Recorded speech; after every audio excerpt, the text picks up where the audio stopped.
show going because we have a few more comics left, so be super excited about that. Your next comic, here he comes to the stage, Tomas. Give it up for Tomas.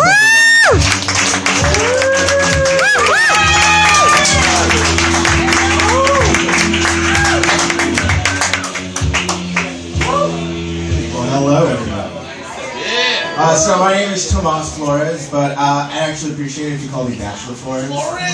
And the reason for that actually is because, I got to thinking about it, and you go to school, you get a PhD, and then they call you doctor, right? But what do they call you when you get a bachelor's degree besides unemployed? So, I wanted to get something out of that. I paid a lot of money for it, so I want to get something, anything out of it. Besides overwhelming debt. Who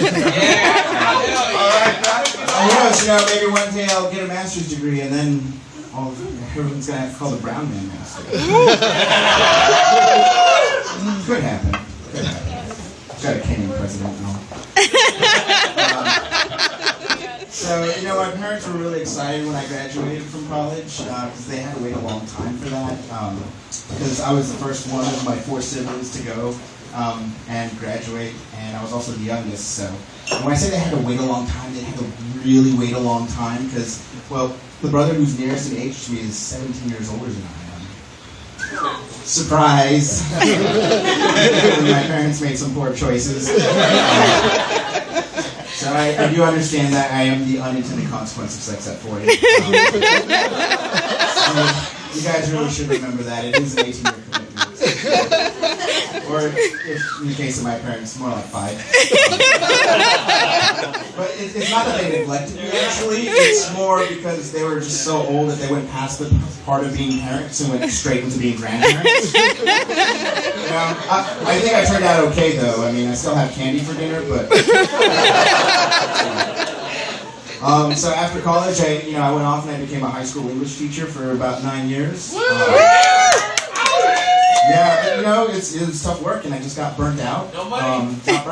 Got laid off, though. So it actually was great timing.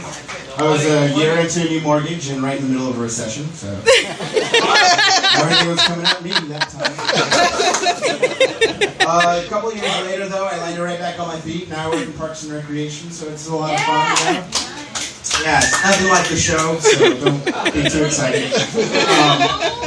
Yeah, but it's great because it does keep me active, keeps me with kids, so that's a wonderful part of it. The problem is though, sometimes you get an itch in public that you can't really scratch. And ladies, please don't act like this doesn't affect you, okay? Because I know that sometimes you think that not so much.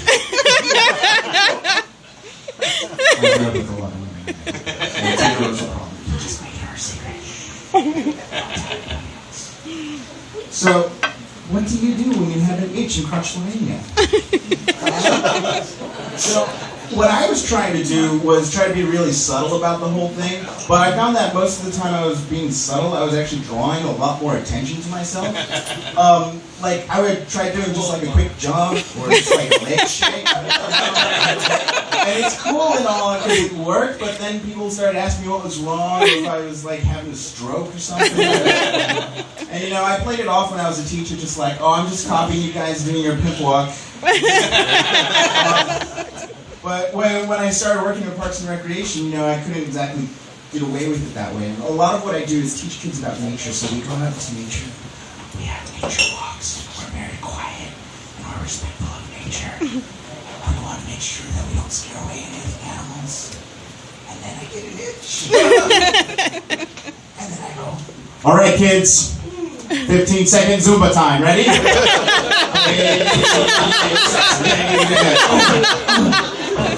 Stretching, Gangnam style. I hope I'm teaching kids a very powerful lesson. There are ways to take care of the itches.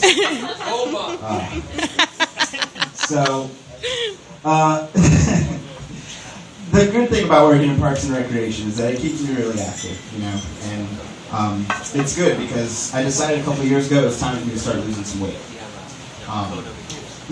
Lots of great reasons to lose weight, feel better, all that shit like that. But for me, it was just that I wanted to have a happy trail without a hike up Mount Tam in the middle of it. For too long, it's just been a trail of tears. Lots of broken promises. Lots of awful. Well, it's okay. It's all right. The being active part isn't that hard for me, actually. The really hard part about it is making sure that I eat right. So I've kind of enlisted the help of my therapist. And I know it's kind of weird to take nutritional advice from a dude who has his PhD in feelings, but I swear he gives really good advice. Just the other day, he was asking me, do you do anything crazy when you go to McDonald's? Which, I went to McDonald's, crazy. But, do you do anything crazy like get a hamburger and get a chicken sandwich and a fish sandwich and put them all together? I was like, oh, no, I don't. Hold on a second. I was thinking to myself the possibilities. It seems like every time I leave his office that I'm hungrier than when I got in there. I'm sure. I think I've gained about 15 pounds since I started seeing him. But I swear, everything's getting better, And the hard part has been the food choices, but every now and then, I have a hard time with motivation. Like motivation for going to the gym. Like it's really important to get to the gym, and do a workout. But the motivation that I've been using lately has been the steam room at the gym. After, the big workout, I go to the steam room, chill out, kind of get into a Zen meditative mode, and it's co-ed, so everyone's on their best behavior, and everyone's clothed, thank God. I get in there and I'm sitting and I'm kind of like doing this whole, trying to get all Zen. But it's kind of hard sometimes because there's this guy there who, he stretches and, I'm trying to get into my Zen moment and he's just stretching like,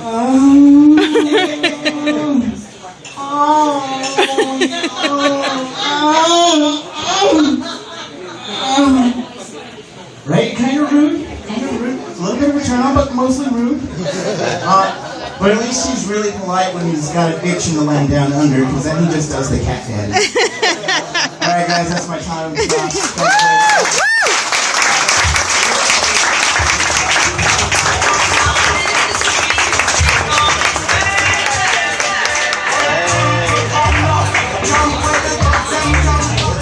it going for Tomas, everyone.